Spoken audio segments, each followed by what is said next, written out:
EASESC 2017.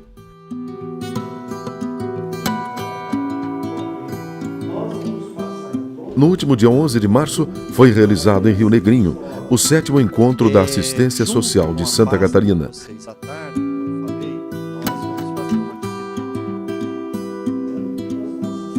O evento teve como anfitrião os companheiros da 7ª União Regional Espírita e contou com uma ótima participação dos trabalhadores da assistência social da região.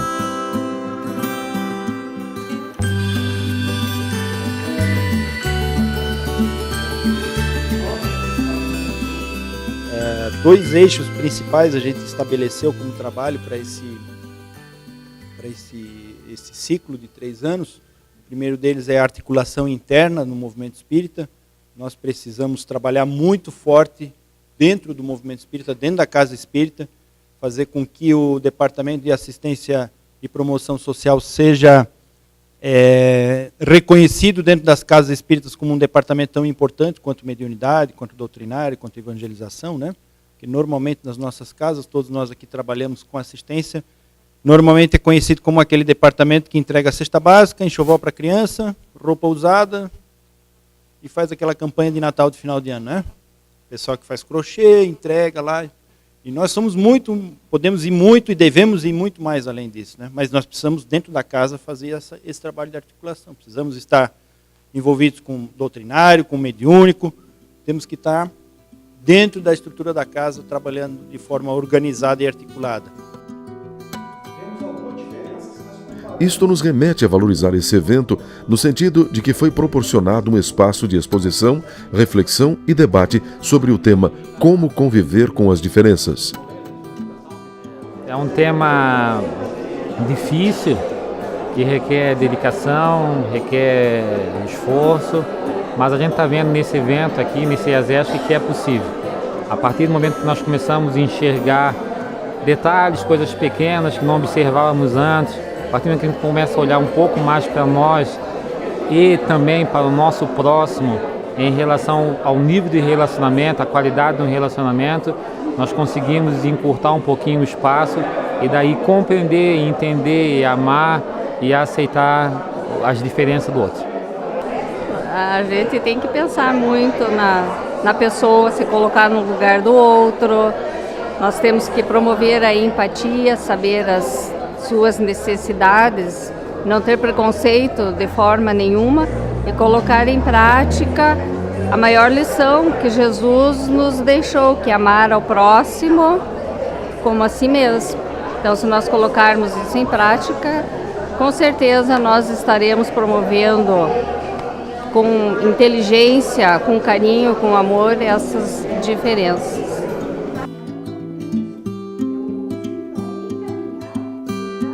As mudanças recentes na realidade brasileira e o tensionamento das relações políticas, sociais e econômicas trazem impactos diretos sobre as políticas sociais, colocando em relevância o papel que as casas espíritas passam a ter com essa problemática em todas as suas áreas, inclusive sobre a área da assistência e promoção social espírita. Nós precisamos praticar a caridade para conviver com as diferenças, entendendo as pessoas, que nós hoje estamos vivendo num mundo onde se dá mais importância às diferenças do que à integração. Então nós precisamos, como espíritas, estar conscientes disso e a partir disso estudarmos muito bem a doutrina para chegarmos a um consenso a respeito de tudo quanto. Então, se usássemos mais de humildade e resignação, nós seríamos muito mais solidários e essas diferenças não iriam sobressair, porque todos nós somos, ora de um jeito, ora de outro. Porque todos somos diferentes, cada um com seu valor, com sua qualidade, com seu direcionamento. É amando que nós vamos entender a diferença e é perdoando que nós vamos chegar lá.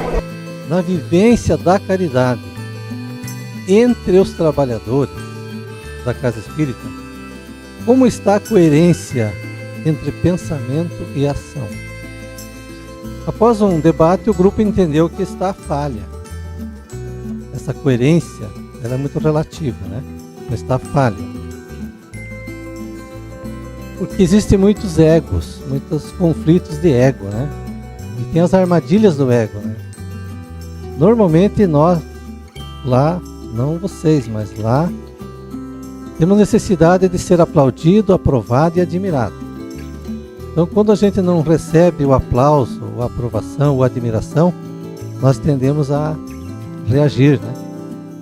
Então, a caridade vence o ego, faz-nos olhar o outro com mais profundidade, né? Então, olhar e ver a pessoa que está próxima.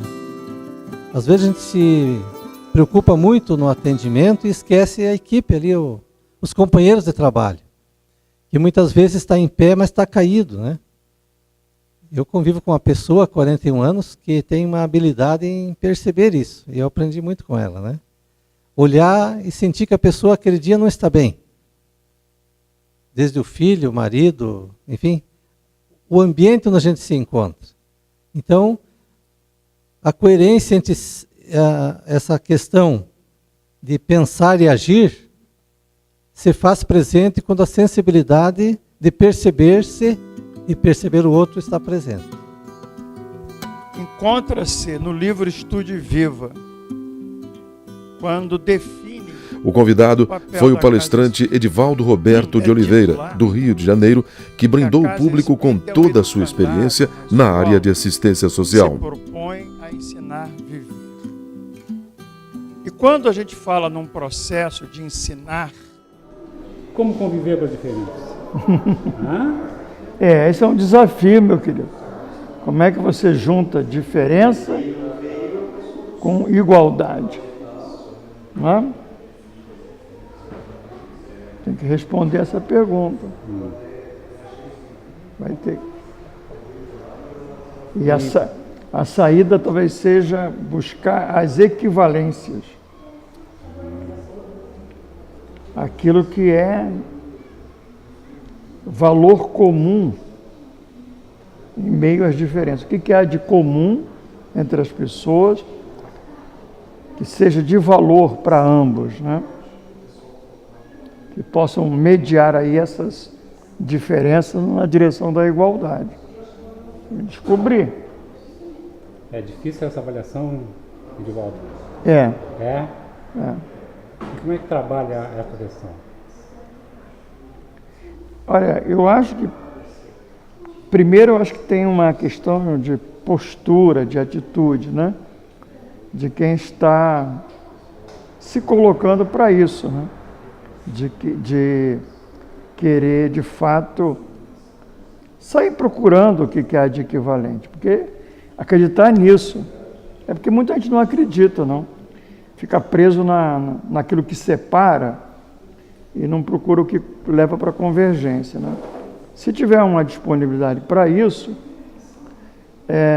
no próprio cotidiano, na dinâmica natural do cotidiano, vai se encontrando alternativas, porque está se buscando, acaba se encontrando.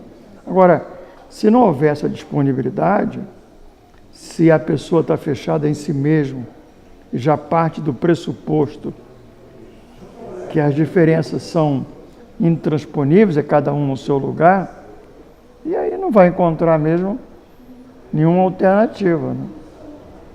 E Edivaldo, como é que trabalha isso? É uma questão coletiva ou é mais individual, da própria pessoa? Isso é para ser trabalhado nas relações, né? Nos pequenos grupos, porque é onde a gente está inserido no cotidiano, são os pequenos grupos. E é nesse cotidiano dos pequenos grupos, na relação, que aparecem os problemas, né? Essas diferenças emergem e às vezes de uma maneira muito forte, né? Separando, criando dissensões, incompreensões, intolerância. Então, é nesse lugar que as coisas acontecem, é nesse lugar que tem que buscar a solução. Então, e dentro da casa espírita? Vale a mesma coisa. A casa ela é uma casa espírita que se pressupõe que reúne espíritas, se não todos, mas o grupo que está ali trabalhando é de espíritas.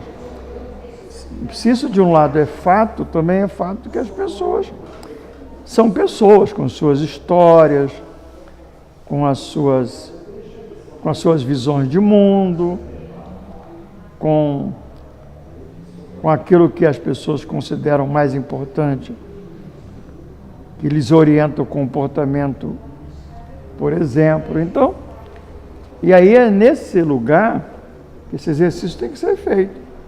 Não é porque são espíritos, né?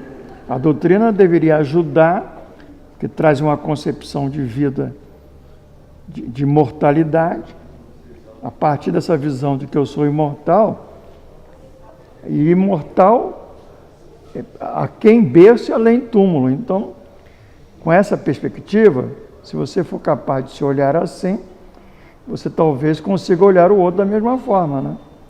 E aí vai perceber que as circunstâncias e o próprio corpo são formas transitórias. Tem que quebrar alguns paradigmas, então. Hein? Tem que quebrar alguns paradigmas. Ah, tem.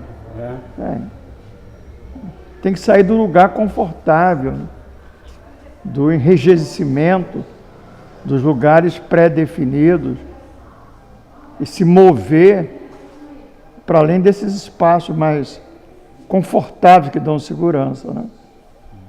Arriscar.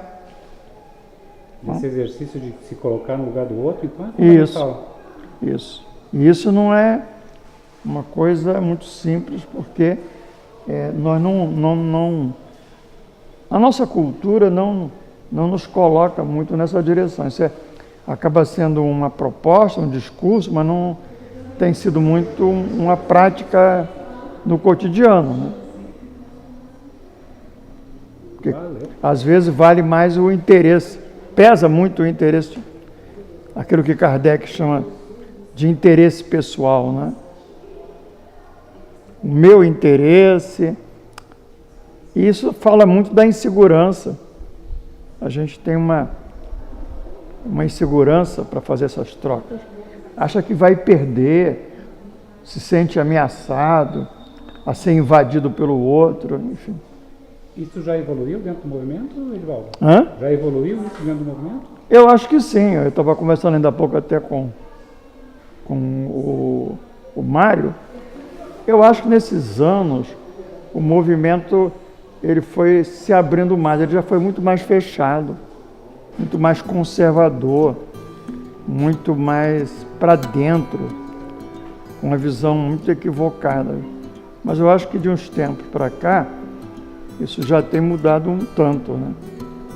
Se não mudou o que seria necessário, mas já mudou muito.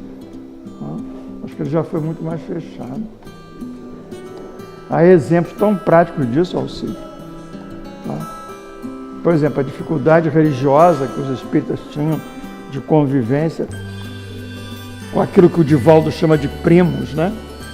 Ele estava lá no aeroporto aí de um país da América Latina, numa conexão, alguém o reconheceu, cumprimentou, começou a falar com ele, ô meu irmão, nós somos irmãos e tal. Aí ele foi falando, aí foi dizendo qual era a prática dele. Vamos dizer, ele era um praticante, fosse de um bandista. Aí Divaldo brincou com ele, não, nós não somos irmãos, nós somos primos. Né? Então, a gente admitir que esse outro, que está com outra posição filosófica religiosa, se ele não é irmão, mas pelo menos é primo, né? Tem um parentesco. Você não é tão próximo, mas também não está tão distante, né? Houve uma visão cultural equivocada de que havia como uma escala cultural hierárquica, né? Os espíritas eram um estágio. Os espíritas estavam num patamar superior na escala cultural da hierarquia religiosa, né? Quem alcançasse esse patamar já estava mais acima, né? Uma visão equivocada, até de leitura cultural, não existe isso, né? Não há esse quadro hierárquico, não há uma melhor que a outra. Elas são diferentes e ponto, né? Simples assim, né?